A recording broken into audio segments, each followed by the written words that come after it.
Well, this is an interesting Monday morning.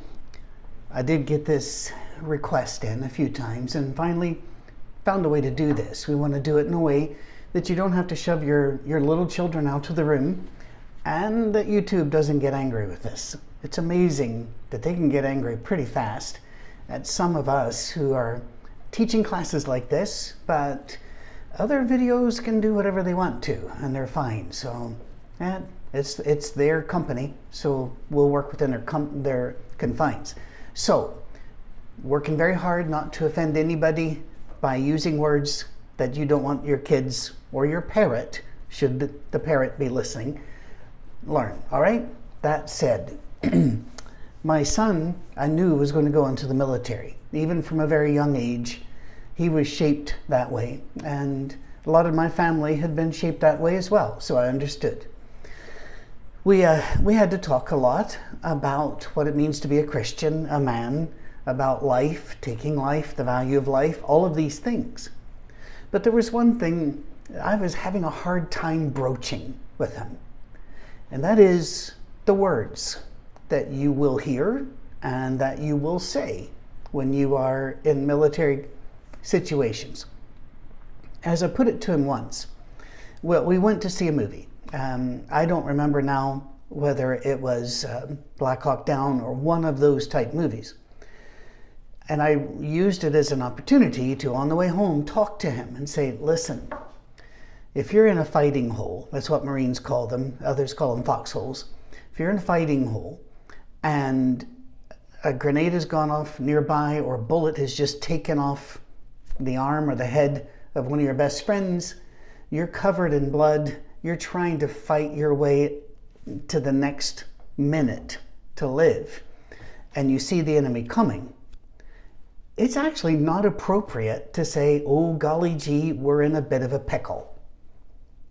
That you will say words that will release emotion, focus yourself, rather like some people when they train for martial arts.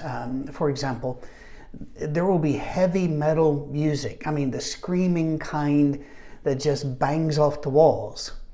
And again, it is you work within the chaos, you become part of the chaos, you overcome the chaos. And so when I talked to him about, there are times where those words are going to come out of your mouth, and it's all right. This is understandable. But those words should not come out of your mouth when it's not chaos. And we had to learn to balance that. And by the way, nobody gets that perfect. There are instances in Scripture where the words are so earthy that translators don't translate them. They just won't. And they will use other words for them.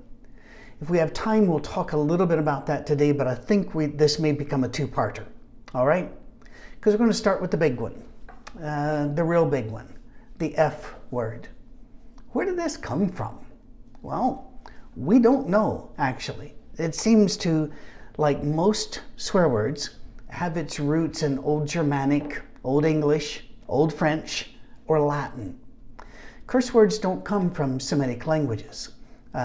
Sadly, we have, in the English-speaking world and European languages, Romance languages as they call them, have contributed all of those curse words, so you do hear them now when you're in Semitic lands. But Semitic languages didn't develop those. That's something which the Western world specialized in. And it, like I said, it's shared it since then. It was first found in a verb form in the 1300s. I'm not going to read these, all right? It was first found written as an express curse term to harm another's reputation in 1502. However, there were laws in Britain that you were not allowed to print it. I can remember I grew up reading the incredible adventure novelist Alistair MacLean and just ate him up. And he would every now and then talk about, in the heat of a moment, somebody pulled a gun and somebody said an unprintable word. And you would see that phrase in books, an unprintable word. Or he said, unprintable things.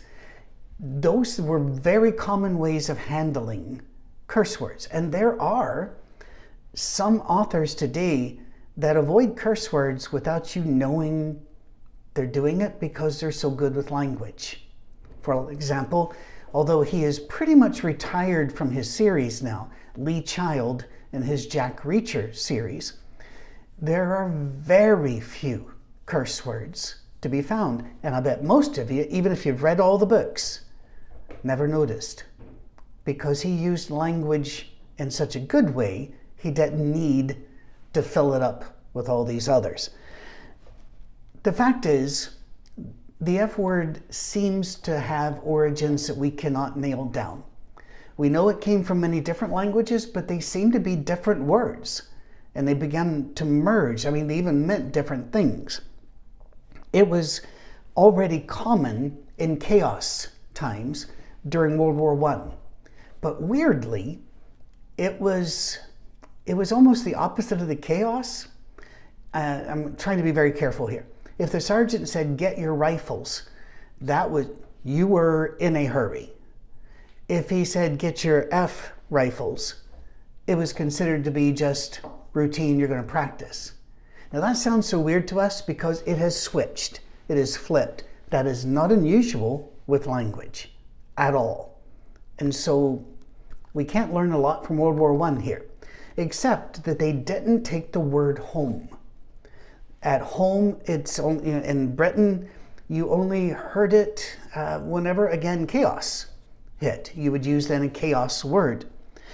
Books, by the way, dictionaries refused to put it in. They were actually forbidden by law in Britain. I think there was a law passed in 1870 something. But that was finally broken in 1965, I believe. Yeah, 1965. And then the American Heritage Dictionary followed it a year later in 1966 and put it in the dictionary. And some of you of a certain age, really my age perhaps, maybe even a bit older, can remember how you would get a dictionary and go look up the swear words and just be amazed they were in there, because that's about the only place you would see them. It's really hard for people, let's say under 40, to get that now. But these words were very rare. And when they were used in very specific situations. But then things changed. And they changed, first of all, in the arts.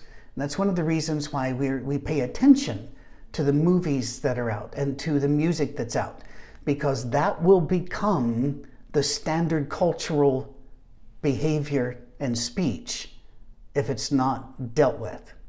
First started with the book Ulysses in 1933. Some of you may remember the Shel Silverstein type funny songs that were popular back in the 50s and 60s. And there was one, "Hello Mother, Hello Father." And in it, it was recorded live. It became a hit on the rock and roll pop charts. It was just a comedy album. A lot of comedy albums were hits. And he talks about, in there's a line about they're reading a book called Ulysses, and you can hear the crowd just roar with laughter, because you would never let a child read such a book. That's the first book that the F word showed up in, 1933.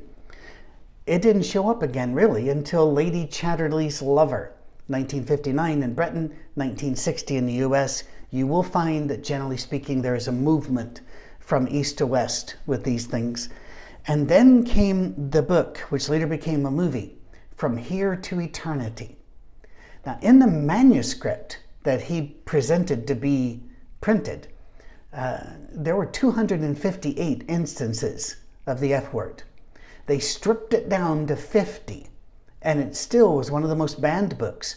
And it was not available in high school libraries, and it was not available for people to check out unless they were adults. And they normally had to go up to ask the librarian for it because it was in the restricted stacks, and you had to be prepared to be getting one of those looks from the librarian whenever you got it.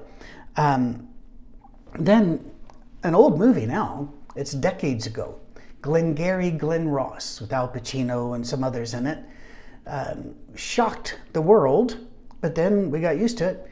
There were 151 times in a movie that doesn't go 2 hours. See, back then, kids, movies didn't go real long unless there was an intermission. Not everything had to be Avatar back then, or Oppenheimer back then.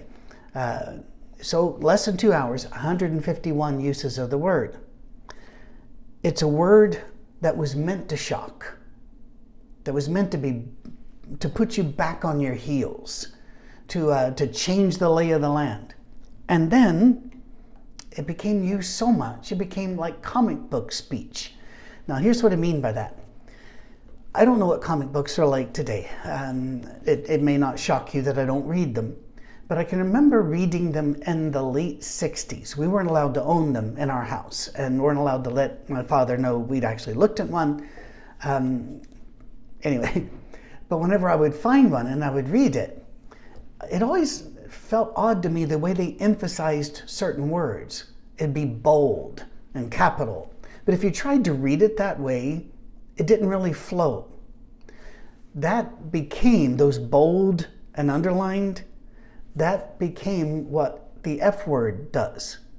It underlines the next word. And, it emphasizes the next word. Well, the problem is when it's used all the time, it then becomes a substitute for what we used to hear in speech. That.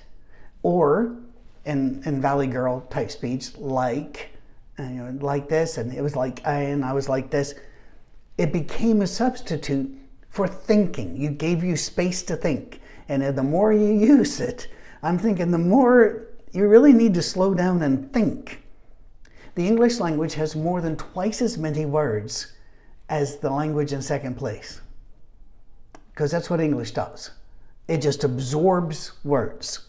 We have other words. We don't need that word. It has become very unnecessary. However, in times of chaos, there are chaos words. And I understand that. Next week, we're going to talk about emergency words. This one I don't think is an emergency word. I think it's a chaos word. By the way, these are my categories. They're not categories I got from somebody else. So you can absolutely argue with them and you may be right. But this is my way to classify them. In times of chaos, there are certain words. In times of emergencies, there are certain words that will be used. Profanity originally meant profane, which means unspiritual speech.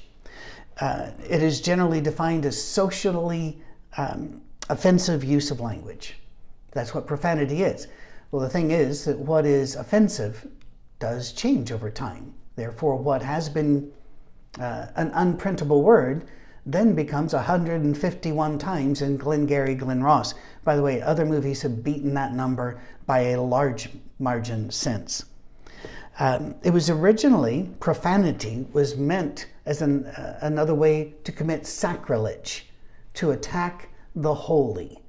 So you were to have your speech, as the scripture says, seasoned with salt, and which I find fascinating that we now call profanity, or we used to, salty language.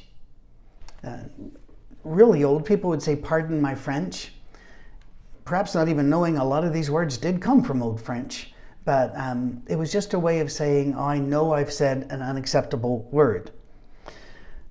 We have actually done psychological studies on this. There are times where it relieves stress, it eases physical pain, it is a way to express pain, anger, in a way which is unacceptable otherwise. And so, like I say, when the bomb's hitting right by you and you're watching your people die, saying, oh golly gee, we're in a bit of a pickle here, or, oh my stars, what's going to happen? Probably not a useful phrase, but some of these other words might focus you, reduce your pain, help you become the chaos so that you can rise above the chaos. And that's more of a neuroscience shrink thing than some of you might have been looking for. So, why are we talking about this? Well, it's a real problem. It's everywhere. It is absolutely everywhere. It's caught on hot mics between presidents and their aides, and we have heard it. I think the first time I'd heard it directly was in the Obama administration. There were 3 or 4 times where he said, or Vice President Biden used the word, and it was a hot mic as they talked to each other. But from what I understand, Truman, Nixon, a whole bunch of others used the word a lot, and there are recordings of that as well. So I don't doubt that. Don't doubt that a bit. But it has just become where you could put it on TV in America. What now?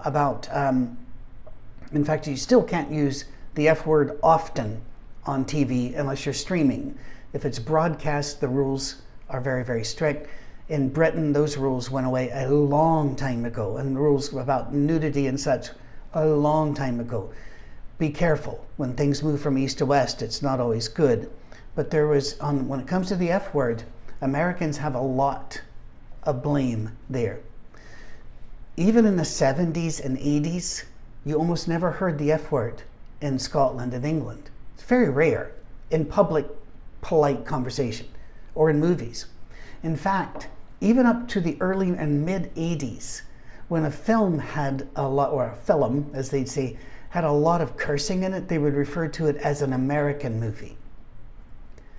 Now, unless you go to a place like Boston, you'll never hear as many F words in your life as you will hear in casual conversation in pubs and on the street in Scotland and England. We imported the worst of us. Yes, they gave it to us originally, but we didn't handle it well. We put it in our movies, sent them back, and trained generations to use it instead of all of the other words we have at our disposal. So, should Christians use the word?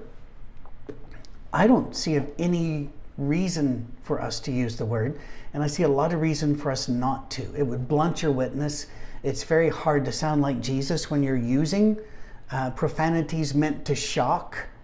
We'll talk more about other words next week because it's a whole different subject when we get to some other words. I think that we should measure our words, and Jesus said that we will be judged by the words that we use. So we need to be careful.